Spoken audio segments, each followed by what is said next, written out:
வணக்கம்.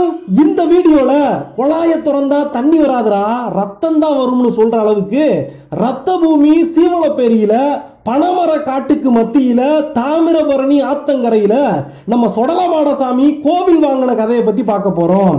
சொடலமாட பிறந்த கதை, வளர்ந்த கதை, புணந்தின்ன கதை, ஊட்டுப்படையல் வாங்கின கதை, கைலாசம் விட்டு பூமி வந்த கதை, பகவதி அம்மன் கோயில்ல காவல் காத்த கதை, காளி புலையன கண்டம் பண்ணின கதை, மாவிசக்கிய பலி கேட்ட கதை, இப்படி அவரோட விரிவான வரலாறை ஏற்கனவே ஒரு வீடியோல சொல்லியிருக்கோம்.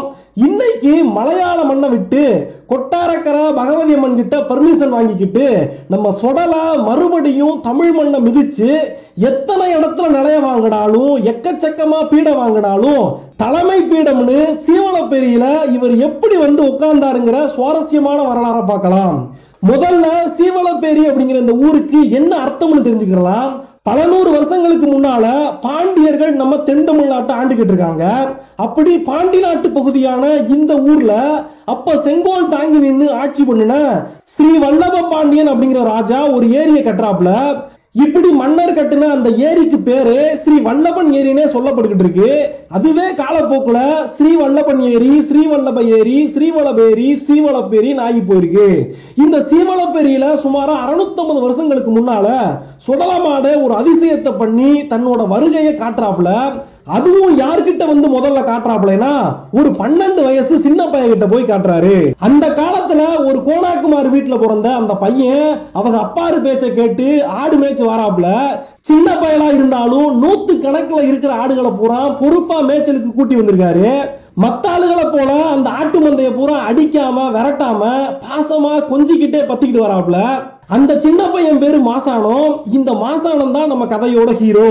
அப்ப சொடலமாடசாமி ஹீரோ இல்லையா அப்படின்னு சொல்லி கேட்டா, சொடலமாடசாமி சாதா ஹீரோ இல்ல, சூப்பர் ஹீரோ. அவர் பின்னால வருவாப்ல. இப்படி மேய்ச்சலுக்கு வந்த ஆடுக பூரா சீவலப்பேரிக்கு மேற்கால முக்கூடல் அப்படிங்கிற இடத்துல மேய்ஞ்சிக்கிட்டு இருக்கு. இந்த முக்கூடல் அப்படிங்கிற இடத்துலதான் தாமிரபரணி ஆத்தோட சித்ரா நதி, கோதண்டராம நதின்னு 2 கிளை நதிகள் சங்கமிக்குது. சரி, நம்ம ஹீரோ இப்ப இந்த முக்கூடல்ல ஆடு மேய்ச்சிக்கிட்டு இருக்காப்ல. அந்த இடத்துக்கு நல்ல வயசான ஒரு சாமியாரு திடீர்னு வராப்ல. வந்தவர் அந்த சின்ன பையன் கிட்ட, தம்பி எனக்கு ரொம்ப பசிக்குது, உங்ககிட்ட சாப்பிடுறதுக்கு ஏதாவது இருந்தா எனக்கு கொடுப்பான்னு கேட்கிறாப்ல. நம்ம ஹீரோ அந்த சின்ன பையன் இந்த சாமியார நல்லா ஏற இறங்க பாக்குறான். நல்லா காவி வேட்டியை கட்டிக்கிட்டு, காலில் ஆணி செருப்பை போட்டுக்கிட்டு, கையில திருவோட்டை தூக்கிக்கிட்டு, நரைச்சு போன தாடியோட இந்த சாமியார் இருந்தாலும் ஆளு பாக்குறதுக்கு நல்லா சரியான ஒசரம், விரிஞ்சு நிக்கிற மார்பு, நிமிர்ந்து நிக்கிற தோலுன்னு கம்பீரமா தான் நிக்கிறாப்ல. சாமி, நீங்க வந்து கேட்கிற நேரமா பார்த்து உங்களுக்கு கொடுக்கறதுக்கு என்கிட்ட ஒண்ணுமே இல்லாம போச்சு. வீட்டுல இருந்து கொண்டாந்த சோள கஞ்சி கூட இப்பத்தையும் குடிச்சு தூக்குவாளியை கவுத்தி போட்டேன், என்னைய மன்னிச்சிருங்க சாமின்னு சொல்றாப்ல. அதை கேட்ட அந்த சாமியாரு, அட பரவாயில்ல தம்பி, இங்க எத்தனை ஆடுகளை மேய்க்கிற, அதுல ஏதாவது ஒரு ஆட்டை புடிச்சு கொஞ்சம் பாலை மட்டும் கறந்து கொடு, அதை குடிச்சு என் பசியை போக்கிக்கிறேன்னு சொல்றாரு. அதுக்கு நம்ம ஹீரோ சொல்றாரு, சாமி இங்க மேய்ச்சலுக்கு வந்திருக்கிறதுல முக்காவாசி ஆடு செனையா கிடக்குது, அதுக கிட்ட பால் கறக்க முடியாது, மிச்சம் இருக்கிற ஆடுகளையும் இம்புட்டு தூரம் இழுத்தாந்துருக்கேன், இப்ப போய் அது கிட்ட பால் கறக்க முடியாது, நான் என்ன செய்யட்டும்னு சொல்றாரு. அப்ப சாமியாரு அந்த கூட்டத்துல பக்கத்துல மேய்ஞ்சிக்கிட்டு இருந்த ஒரு ஆட்டை காட்டி, இதுல போய் பால் கறந்து கொடு, கண்டிப்பா பால் வரும்னு சொல்றாரு. அதை கேட்டு நம்ம ஹீரோ கெக்க புக்கன்னு சிரிக்கிறாரு. சாமி, நீங்க காட்டின ஆடு மலட்டு ஆடு, அதுகிட்ட எம்பிட்டு கறந்து பார்த்தாலும் பாலே வராது சாமின்னு சொல்றாரு. இதை கேட்ட அந்த சாமியாரு தான் கையில வச்சிருக்கிற திருவோட்டை நம்ம ஹீரோ கையில கொடுத்துட்டு, நீ போய் கறந்து பாரு தம்பி, பால் கண்டிப்பா வரும்னு சொல்றாரு. சரி, என்னமோ இந்த பெரியவர் சொல்றாரு, அவர் சொன்னதுக்காக மரியாதைக்காக நம்மளும் கறந்து பார்ப்போம்னு சொல்லிட்டு நம்ம ஹீரோ அந்த திருவோட்டை வாங்கிட்டு போய் அந்த ஆட்டுக்கிட்ட பால் கறக்க பாக்குறாரு. கறந்தா கறக்க கறக்க பால் வருது, திருவோட நிரம்புற அளவுக்கு பால் சேர்ந்து வருது. அதை கொண்டு வந்துட்டு இந்த சாமியார் கிட்ட கொடுக்க போக அவர் நல்லா குடிச்சு முடிக்கிறாரு. இதையெல்லாம் பார்த்துக்கிட்டு இருந்த நம்ம ஹீரோவுக்கு ஒரே ஆச்சரியம், இங்க என்ன நடக்குதுன்னு அவருக்கு புரியல. பாலை குடிச்சு முடிச்சதுக்கு அப்புறமா இங்க இருக்கிற சாமியாரு தன்னுடைய உண்மையான உருவத்தை காட்டுறாரு. நம்ம கதையோட சூப்பர் ஹீரோவான சொடலமாட சாமியுடைய அவதாரத்துக்கு வந்து தன்னுடைய திருவிளையாடலுடைய நோக்கத்தை இந்த பையன் கிட்ட சொல்றாரு. இந்த 12 வயசு பையன், வெறும் 7வது படிக்கிற பையன் ஞாபகத்துல வச்சுங்க. அந்த பையன் கிட்ட, நீதான் எனக்கு இந்த இடத்துல கோவில் எழுப்பி எனக்கு பூசை கொடுத்து வரணும்னு சொல்றாரு. அதை கேட்ட அந்த சின்ன பையன் மிரண்டு போயிடுறான். சாமி, நீங்க மிகப்பெரிய அற்புதத்தை பண்றீங்க, சின்ன பையன் என்கிட்ட போய் இவ்வளவு பெரிய வேலைகளை கொடுக்குறீங்களே, செய்றீங்களே, நான் எப்படி சாமி இதெல்லாம் செய்ய முடியும்னு கேட்க போக, நீ ஒண்ணும் கவலைப்படாத, உன் கூடவே துணையா இருந்து உனக்கு பக்கபலமா நின்னு எல்லாத்தையும் நான் முடிச்சு வைப்பேன், எனக்கு நீ பூசை கொடுத்து இங்க கோவில் கட்டி என்ன கும்பிட்டு வரணும்னு மறுபடியும் சுடலமான சாமி சொல்றாரு. சாமி பெரிய ஆளுக நம்ம முன்னால வந்தாலே நம்ம அது வேணும் இது வேணும்னு வரம் கேட்போம் இல்லையா? அப்படி இருக்கும்போது நம்ம கதையோட ஹீரோ அந்த சின்ன பையன் சாமி கிட்ட ஒண்ணும் கேட்காம விட்டுருவோம் இல்லையா? என்ன கேட்கிறாருன்னா, சாமி நீ சொல்ற மாதிரி நான் உனக்கு கோயில் கட்டுறேன், உனக்கு பூசை கொடுக்குறேன், எல்லாம் செய்கிறேன், ஆனா அதுக்கு பதிலா நீ எனக்கு ஒரு வரம் கொடுக்கணும்னு கேட்கிறாப்ல. என்ன வரம் வேணும்னாலும் கேள்றா, கேட்டதை கேட்டபடி கொடுக்குறேன்னு சுடலமான சாமி சொல்றாரு. இந்த 12 வயசு பையன் என்ன வரம் வேணும்னு கேட்டிருப்பாரு நினைக்கிறீங்க? எனக்கு அது வேணும் இது வேணும், திங்கிறதுக்கு அது வேணும், அந்த இடத்துக்கு போகணும், அப்படியெல்லாம் சுத்தி பார்க்கணும், ஆட்டமா ஆடணும், இப்படியெல்லாம் எதுவும் கேட்கல. பிறக்கும் பிள்ளைக்கும் கறக்கும் கன்றுக்கும் எந்த நோய் நொடியும் இல்லாம மண்டையில 10 பூசாம பாதுகாக்க கொடுக்கணும் சாமின்னு கேட்கிறாரு. அதாவது அவருக்குன்னு ஒண்ணும் கேட்டுக்கல, இனிமேல் வரப்போற சந்ததிகளுக்கும் அவர் ஏற்கனவே ஒரு கோனார் வீட்டுல பிறந்ததுனால அவர்களுக்கு இயற்கையாகவே இருக்கக்கூடிய அந்த கால்நடைகள் மேல இருக்கிற அந்த பாசத்தின் காரணமாக பால் கறக்கிற கண்ணுக்குட்டிகளுக்கெல்லாம் கால்நடைகளுக்கெல்லாம் எந்த நோய் நொடியும் வராம காப்பாத்தி கொடுக்கணும் சாமி, அவங்களுக்கு எந்த நோயும் வந்து மண்டையில 10 போடுற அளவுக்கு நீ கொண்டு போய் வச்சிடக்கூடாதுன்னு சொல்லிட்டு வரத்தை வாங்கிக்கிடுறாரு நம்ம ஹீரோ. சுடலமான சாமியும் நீ கேட்டதை பூரா கொடுக்கறனப்பா, நான் சொன்ன மாதிரி கோயிலை கட்டுறான்னு சொல்றாரு. அப்ப அந்த சின்ன பையன் என்ன சொல்றாரு, சாமி நீ எனக்கு வரம் கொடுத்தேங்கிறதுக்கு என்ன சாமி சாட்சின்னு சொல்லும் போது, என்கிட்டயா சாட்சியாடா கேட்கிற நீன்னு சொல்லிட்டு அவங்க நின்னுகிட்டு இருந்த இடத்துல தரையில இருந்து மண்ணை தன்னுடைய விரலால எடுத்து இந்த 12 வயசு பையனுடைய நாக்க நீட்ட சொல்லி அதுல ஓம் அப்படின்னு ஒரு அச்சாரத்தை எழுதி கொடுத்தாருன்னு சொல்லப்படுது. சில இடங்கள்ல ஆ அப்படின்னு போட்டு அச்சாரத்தை எழுதி கொடுத்தாருன்னு சொல்லப்படுது. அச்சாரம்னா ஒரு பத்திரம் மாதிரி, உறுதிமொழி மாதிரி. இப்படி உறுதிமொழியை கொடுத்து நான் உனக்கு வரம் கொடுத்தது வேண்டாம்னு சொல்லிட்டு சுடலமான சாமி நம்ம ஹீரோ கிட்ட சொல்லிட்டு போயிடுறாரு. இத்தனை அதிசயங்களும் முடிஞ்சதுக்கு அப்புறமா தான் வந்திருந்த வேலையை செம்மையா முடிச்சுக்கிட்டு எல்லா ஆடுகளையும் மறுபடியும் பத்திக்கிட்டு சாயங்காலம் போய் ஆட்டுக்கடையில பூரா ஆடுகளை அடைச்சு போட்டு தன்னுடைய வீட்டில் இருக்கிற ஆளுங்க கிட்ட இங்க நடந்த எல்லா சம்பவங்களையும் சுடலமான சாமி வந்த விஷயத்தையும் நம்ம ஹீரோ சொல்றாப்ல. ஆனா ஒரு 12 வயசு பையன் வந்து இந்த மாதிரி ஒரு கதையை சொன்னா அந்த காலமா இருந்தாலும் சரி இந்த காலமா இருந்தாலும் சரி யாரும் நம்ப மாட்டோம். அதுவும் கூட துணைக்கு யாரும் இல்லாம ஆடு மேய்க்கிறதுக்கு இந்த பயலை தனியா அனுப்பியிருக்குமே, அதனால ஏதாவது காத்து கருப்படிச்சிருக்கும், சும்மா உழம்பிக்கிட்டு இருக்கான்னு சொல்லிட்டு யாரும் அவனை கண்டுக்கிறல, எல்லாரும் அவனை கிண்டல் பண்ணிட்டு அதோட விட்டுறாங்க. ஆனா நம்ம ஹீரோவுக்கு சுடலமான சாமியவே நேரா பார்த்ததுனால அவருடைய வாக்கையே இவன் நாக்கில வாங்கி இருந்ததுனால அந்த இடத்துல அவனால நில கொண்டு நிக்க முடியல. அதனால அவன் கால் மூட போக்குல தன்னுடைய வீட்டை விட்டு கிளம்பி போக ஆரம்பிக்கிறான். அப்படி அவன் நடந்து நடந்து போய் சேர்ந்த இடம் தான் சதுரகிரி மலை. இன்னமும் இந்த காலத்திலும் சித்தர்கள் வாழ்ந்து கொண்டிருக்கிறார்கள் அப்படின்னு நம்பப்படக்கூடிய சதுரகிரி மலைக்கு மேல போய் சேர்றாப்புல. அங்க போனா எல்லாருமே வயசான மிகப்பெரிய சித்தர்கள் எல்லாம் தவம் பண்ணிக்கிட்டு இருக்காங்க. நம்மால மட்டும் பால் மனம் மாறாத பச்சை பாலகனா போய் அங்க சேர்றான். அப்படி சேர்ந்த இடமும் சாதாரணமான இடம் கிடையாது. கோரக்கர் சித்தர்கிட்டயே சிஷியரா இருந்த சுந்தரமூர்த்தி சித்தர்கிட்ட போய் சிஷியனா சேர்ந்துக்கிறாரு நம்மாளு. அங்க போனா இவர் மட்டும் அங்க சிஷியன் கிடையாது, எக்கச்சக்கமான பெரிய பெரிய சாமியார்கள்லாம் அவர்கிட்ட சிஷியரா இருக்காங்க. அந்த எல்லாரையும் கம்பேர் பண்ணும்போது பாலகனாக சின்ன பையனாக நம்ம ஹீரோ இருக்கிறதுனால எல்லாருமே இவரை பாலகன்னே கூப்பிட்டு வந்திருக்காங்க. அப்படி இருக்கும்போது அந்த காலத்திலையும் நிறைய பேர் சித்தர்களை எல்லாம் தேடி வந்து அவங்களுடைய வாழ்க்கையில் இருக்கிற துன்பங்களை எல்லாம் சொல்லி அதுக்கு தீர்வு வாங்கிட்டு போவாங்களாம். அப்படி போகும்போது வர்ற போற ஆளுகள்லாம் பாலகனாக இருக்கின்ற இந்த சாமியார பாலகுரு பாலகுருன்னு கூப்பிட்டாங்கன்னு ஒரு வழக்கு சொல்லப்படுது. அதே போல அங்க பாவ நிவர்த்தி வேண்டி வரவங்க, வாழ்க்கைக்கு வழி தேடி வந்து குறிகேட்டு போறவங்க எல்லாம் பெரிய குருநாதர் கிட்ட அவர்களுடைய துன்பங்களை எல்லாம் சொல்லி அவர் வழி சொல்லுவாரு அப்படின்னு வெயிட் பண்ணிக்கிட்டு இருக்கும் போதே அவரை முந்திக்கிட்டு நம்ம பாலகுரு சாமி முன்னால வந்து சுடலைமாடனுடைய அருள் அவர்கிட்ட இறங்கி இருக்கிறதுனால உடனடியாக அதுக்கு தீர்வு சொல்றதும் அவங்க வந்த விஷயத்தை நிறைவேற்றி கொடுக்கிறது மாதிரி இருக்கிறாரு. இதையெல்லாம் பார்த்துக்கிட்டு இருந்த அந்த கூட்டத்தில் இருந்த பெரிய பெரிய சித்தர்மார்கள் எல்லாம், தம்பி தலை இருக்கும் போது வாழ ஆடக்கூடாதுப்பான்னு சொல்லிட்டு நம்ம பாலகுருவை செல்லமா கண்டிச்சாங்கன்னு சொல்லப்படுது. இதுவே காலப்போக்கில் பாலகுரு பாலகுருன்னு இருந்த அவருடைய பேரு வாள் மாதிரி எல்லாத்தையும் முந்திக்கிட்டு செய்யறதுனால பாலகுரு அப்படின்னு மாறி போச்சுன்னு பேச்சு வழக்குல ஒரு கதை சொல்லப்படுது. ஆனா உண்மையில அப்படியெல்லாம் எதுவும் நடக்கல. பல காலமாக இந்த பாலகன் சிஷ்யனாக இருக்கும்போது அவனுக்கு பாலகுரு அப்படிங்கிற நாமத்தை இந்த சுந்தரமூர்த்தி சித்தர் தான் அவருக்கு பேர் சூட்டி வச்சாரு அப்படின்னு ஒரு கதையை சொல்றாங்க. இன்னும் சில வருஷங்கள் என்ன சொல்றாங்கன்னா, வீட்டுல இவர் சொல்லி யாருமே நம்பாதனால கால் போன போக்குல சதுரகிரி சதுரகிரி மலை மேல ஏறினாங்கன்னு சொல்றாங்க பாத்தீங்களா, அதெல்லாம் இல்ல.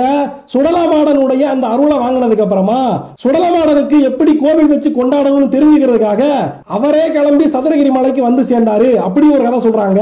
எது எப்படியோ 12 வயசுல சதுரகிரி மலையை நோக்கி கிளம்பி வந்தவர் 9 வருஷம், அதாவது 21 வயசு வரைக்கும் சதுரகிரி மலை மேலேயே இருக்காரு.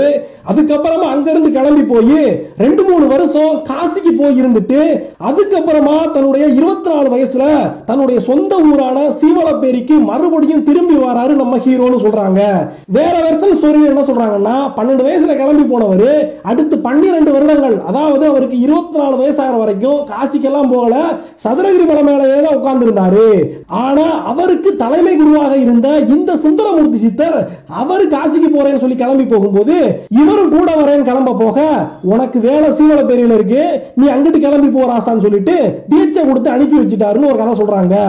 சரி, எப்படியோ 24 வயசுல சின்ன பையலா மூஞ்சில அரும்பு மீச கூட முளைக்க முடியாம கிளம்பி போன நம்ம பாலகன் இப்ப திரும்பி வரும்போது சட புடிச்ச முடியோட நல்லா தொங்கி நிக்கிற தாடியோட ஊருக்குள்ள வந்து என்ட்ரி கொடுக்குறாரு. இவரை பார்த்ததுலயே எல்லாருமே சன்னியாசி போல இருக்காருன்னு சொல்லி இவரை சன்னியாசி சாமி, வாழகுரு சன்னியாசி சாமின்னு பேர் வச்சு சொல்லி கூப்பிட ஆரம்பிச்சுட்டாங்க. வந்தவருக்கு ஒரே மனசு பூரா வருத்தம். சாமி, நான் 12 வயசா இருக்கும் போது உனக்கு கோவில் கட்டுன்னு எனக்கு சொன்னேன், இப்ப இன்னும் 12 வருஷம் கழிச்சு வந்திருக்கேன், இன்னும் உனக்கு என்னால கோவில் கட்ட முடியலன்னு சொல்லிட்டு சுடலமாட சாமியவே நினைச்சு அந்த சீவலப்பேரியில தங்கி இருக்காரு. அன்னைக்கு ராத்திரி கனவுல சுடலமாட சாமி நம்ம ஆளுக்கு காட்சி கொடுக்கிறாரு. எப்பா ஹீரோ, நீ கிளம்பி போகாத, நாளைக்கு காலையில சூரியோதயத்துக்கு அப்புறமா 3 நதிகளும் கலக்கின்ற அந்த முக்கூடல்ல லிங்கமா நான் பிறந்து நிப்பேன்னு சுடலமாட சாமி சொல்லிடுறாரு.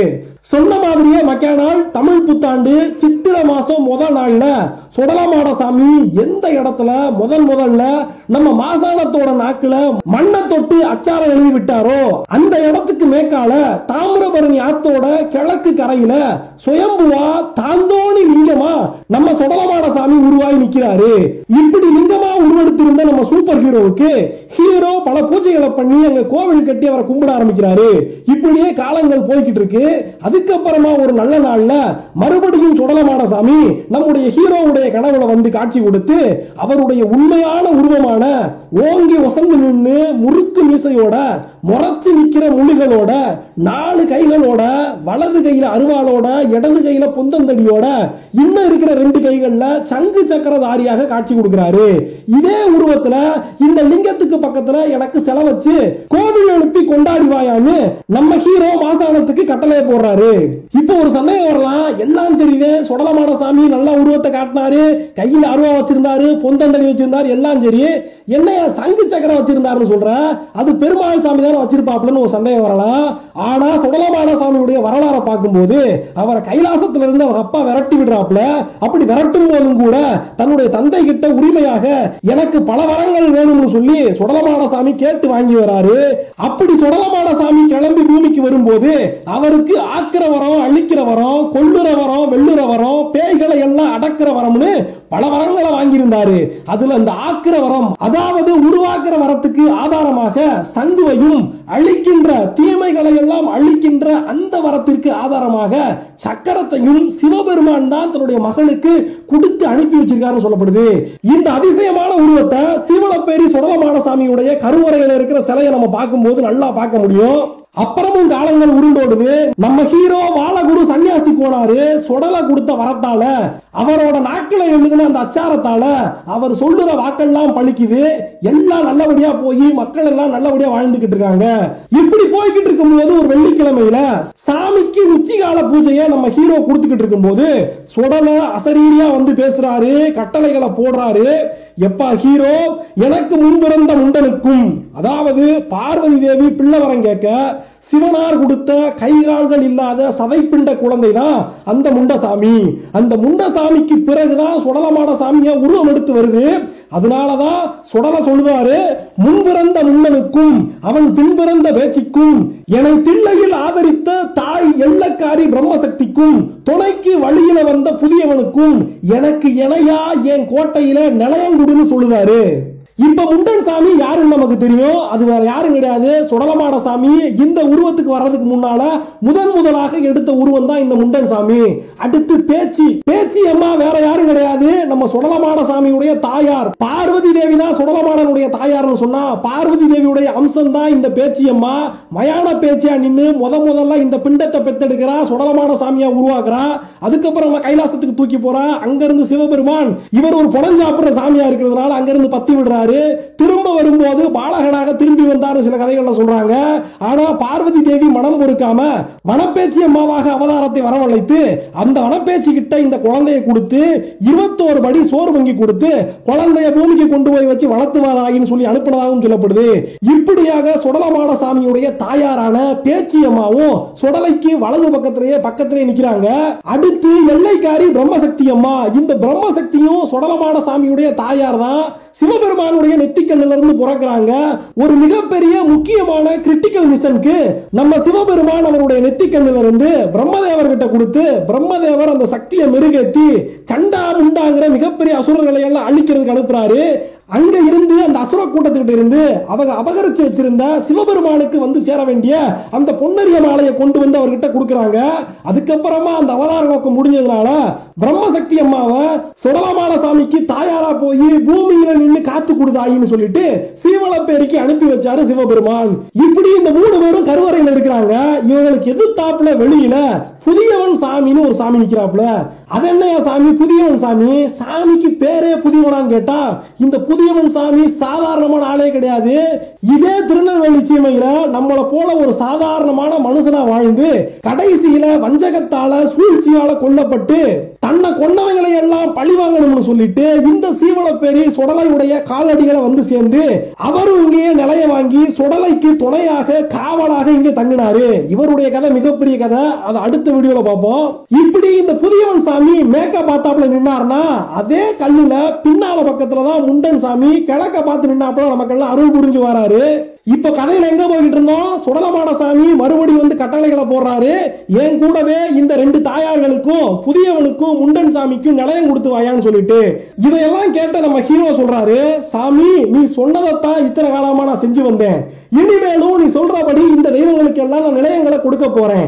ஆனா ஒரு விஷயம் இருக்கு சாமி, பணம் படைத்தவன் இந்த ஊர்ல பல பேர் இருக்க, பலம் படைத்தவனும் சில பேர் இருக்க, என்னை அழிச்சு புட்டு உன்னை அபகரிச்சு விடக்கூடாதுன்னு தான் எனக்கு மனசு சொல்லுது சாமின்னு சொல்லி கேட்கும் போது அதுக்கு சுடலை சொல்லுதாரு, பிறக்கும் பிள்ளைக்கும் கறக்கும் கன்றுக்கும் நீ கறந்து கொடுத்த பாலுக்கும் சத்தியமாக சந்திர சூரியன் உள்ளவரை உன் புகழ் மாறாது, உன் சந்ததி அழியாது காத்து நிற்பேன். என் கோட்டை படியை கழுவி படித்துறையில் நீ இருந்தால் நான் உனக்கு படியளப்பேன். நீ சொன்னது பழிக்கும், நீ கொடுக்கிற மண்ணு கூட மருந்தாகும், போடா போன்னு சொல்லிடுறாரு. சுடலையுடைய ஆணைப்படியே இந்த சீவலப்பேரி கோயில்ல எல்லா சாமிகளுக்கும் நிலையம் கொடுத்து சிலைகள் அமைக்கப்படுது. முதலா சுடலை சுயம்புலிங்கமா இங்க உருவாயிருந்தார் பாத்தீங்களா? அந்த சுயம்புலிங்கம் இன்னமும் இந்த கோவில்ல கருவறையில் இருக்கிற இந்த சுடலமாட சாமிக்கு கீழேயே இருக்குதுன்னு சொல்றாங்க. சுடலமாட சாமி கொடுத்த வாக்குப்படி நம்ம ஹீரோவோட வாக்கு பூரா பலிக்குது. சுடுகாட்டுல இருந்து அவர் அள்ளி கொடுக்கிற மண்ணு பூரா மருந்தாகுது. சுத்து வட்டாரம் பூரா நம்ம ஆளு பேர் வாங்குறாரு. சுடலை முதல்ல மாசாணத்தோட நாக்குல ஓம்னோ அகரம்னோ ஒரு அச்சாரம் எழுதினார் பாத்தீங்களா? அந்த இடம் தான் இப்ப சுடுகாடா மாறி நிக்குது. அங்க இருந்துதான் மண்ணை எடுத்துட்டு வந்து கோயில்ல திருநீர்னு சொல்லி கொடுக்கறாங்க. இப்படி 600 வருஷங்களா வண்டியா மண் எடுக்கிறாங்க. ஆனாலும் இந்த இடத்துல ஒரு பள்ளம்னு ஒண்ணு உருவாகவே மாட்டேங்குது. டிராக்டரா வந்து மண் அடிச்சுட்டு போனாலும் கொஞ்ச நாள்லயே அந்த பள்ளத்தை எல்லாம் சுடலமாட சாமி மூடி அந்த இடத்துல மண்ணை விளைய வச்சுக்கிட்டே இருக்காருன்னு சொல்றாங்க. இப்படியாக காலங்கள் உருண்டோடுது. நம்ம ஹீரோ மாசான கவுனார் சுடலையுடைய பாதங்களிலேயே போய் அவருடைய ஜோதியிலேயே கலந்துடுறாரு. அதுக்கப்புறமா அவருடைய மறைவுக்கு பின்னால இந்த ஊர்லயே கோயில்ல இருந்து ஒரு 1/2 கிலோமீட்டர் தள்ளி அவருடைய சமாதியானது ஒரு லிங்க வடிவத்தில் இருக்கிற கோவிலாக ஸ்தாபிக்கப்பட்டிருக்கு. அந்த கோயிலை தான் போத்தி கோயில் அப்படின்னு சொல்லி கும்பிடுறாங்க. இந்த போத்தி கோயில்ல தை மாசத்துல சிறப்பான வழிபாடு நடக்கும் சொல்றாங்க. நம்ம மெயினான கோவில் சீவலப்பேரி சுடலை கோயில்ல சித்திரை 1ஆம் தேதி கோவில் கோயில் கூட கொண்டாடப்படுது. பங்குனி கடைசி நாள்ல நம்ம போத்தி கோயில், அதாவது ஹீரோவோட கோயில் இருந்து பூஜை செய்யறதுக்காக அவரை கூப்பிட்டு வரக்கூடிய அந்த நிகழ்ச்சி நடக்குது. சுடலமாடனுடைய கோயில் கொடையில நையாண்டி மேளமா இருக்கட்டும், வில்லுப்பாட்டா இருக்கட்டும், கணியான் கூத்தா இருக்கட்டும், எல்லாரும் சாமியாவே மாறி ஆடி வருவாங்க. அதுல கணியான் கூத்துல அந்த கணியான் தன்னுடைய கையை கீறி சாமிக்கு ரத்தத்தை கொடுக்கக்கூடிய அந்த விஷயம் மிக பிரபலம்னு சொல்றாங்க. சுடுகாட்டுக்கு பணம் திங்கிறதுக்காக சாமியாடி கோமரத்தாடி கோயில இருந்து கிளம்பி போய் ஊட்டுப்படையலும் வாங்குவாரு.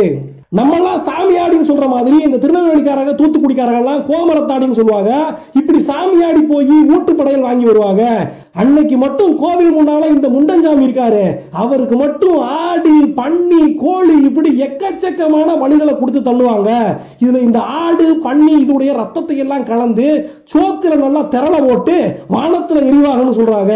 அப்போ 21 படி சாதங்களை படைத்து இந்த சாமிக்கு படையலா கொடுப்பாங்கன்னு சொல்லுது. இந்த 21 படி சாதத்தை தான் முதல்ல பார்வதி தேவி கைலாசத்துல இருந்து இந்த சுடலமாடன் அனுப்பும் போது 21 படி சாதத்தை கொடுத்து அனுப்புனாங்க. அதே போலயே இந்த கோயில் கொடையிலையும் 21 படி சாதத்தை முதல்ல சமைச்சு படைக்கிறாங்கன்னு சொல்றாங்க. இந்த கோயிலுக்கு கரெக்டா எங்க போகணும், எங்க இருக்குன்னு சொல்லி கேட்டா, திருநெல்வேலி ஜங்ஷன்ல இருந்து ஒரு 17 கிலோமீட்டர் தூரத்துல இருக்கு. பாளையங்கோட்டையில இருந்து ஒரு 4 கிலோமீட்டர் இருக்கு. கோவில் உருவாகி 600 வருஷங்களுக்கு மேலாகியும் இன்னைக்கு வரைக்கும் வம்சாவளியாக நம்ம மாசான கோடாருடைய சந்ததிகள், அதாவது அவருக்கு கல்யாணமாகி அந்த சந்ததிகள் இல்லாட்டாலும் அவருடைய பங்காளி வழி சந்ததிகள் தான் இன்னமும் கோவில்ல பூசாரிகளா இருந்து வராங்க. எல்லா கோவில்களிலும், எல்லா சுடலமாட சாமி கோவிலுக்கும் தலைமை பீடமாக இந்த கோயில் தான், இந்த திருநெல்வேலி சீவலப்பேரி கோவில் தான் இருக்கு. எங்கெல்லாம் சுடலமாட சாமிக்கு கோவில்கள் உருவாக்கப்பட்டுச்சோ இங்க இருந்து பிடிமண் எடுத்துட்டு போய் உருவாக்குனாங்கன்னு சொல்றாங்க. இங்க இருக்கிற சாமிக்கு தினமும் 2 வேளை தாமிரபரணியில இருந்து தண்ணி எடுத்துட்டு வந்து அபிஷேகம் பண்ணி பூஜை பண்றாங்கன்னு சொல்றாங்க.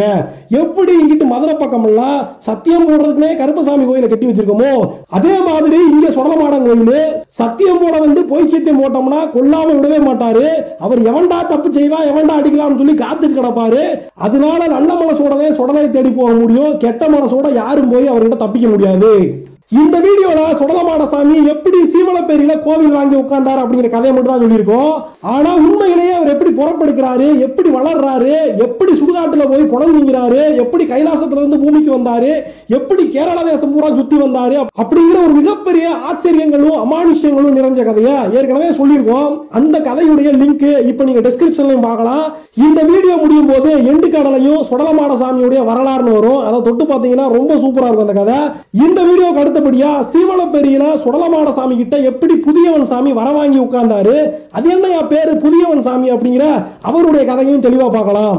இந்த வீடியோ உங்களுக்கு பிடிச்சிருந்துச்சுன்னா ஒரு லைக் கொடுங்க. இந்த வீடியோ எப்படி இருந்துச்சுன்னு கமெண்ட்ஸ்ல சொல்லுங்க.